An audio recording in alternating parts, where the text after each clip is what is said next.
أعوذ بالله من الشيطان الرجيم. بسم الله الرحمن الرحيم. السلام علیکم ورحمۃ اللہ وبرکاتہ۔ قربانی کرنے والے کے لیے ہدایت نبی صلی اللہ علیہ وسلم۔ جو قربانی کرنا چاہے وہ ذوالحج کا چاند دیکھنے کے بعد اپنے ناخن اور بال نہ کاٹے۔ جس میں قربانی دینے کی طاقت نہ ہو اور وہ قربانی دینے والوں کی طرح اپنے ناخن بال انہی کے ساتھ کاٹے تو بعض متکلمہ اور روایت کے روز سے اسے بھی قربانی کا ثواب ہوگا۔ امام حاکم مذہبی نے اسے صحیح کہا ہے، البتہ شیخ البانی نے اس پر کلام کیا ہے۔ قربانی کا جانور اپنے ہاتھ سے نہر یا ذبح کرنا سنت ہے۔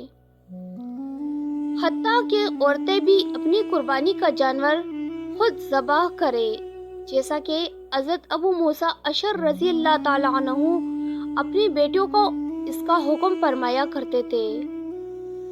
اور فقیرہ سے قطع نظر عورت کا ذبیحہ حضرت حدیث رسول صلی اللہ علیہ وسلم کی روح سے حلال ہے۔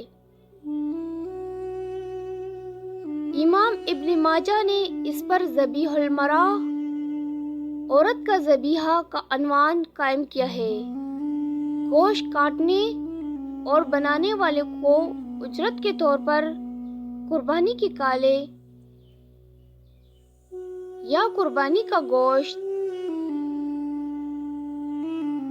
نہیں دینا چاہیے اور نہ ہی چمڑا یا گوشت بیچنا چاہیے، البتہ چمڑا گھر میں استعمال کے لیے لا سکتے ہیں۔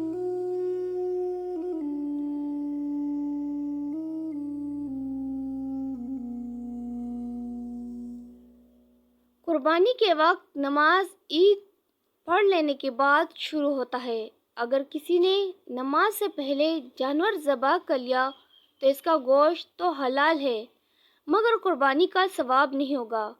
اسے چاہیے کہ اس کی جگہ دوسرا جانور ذبح کرے۔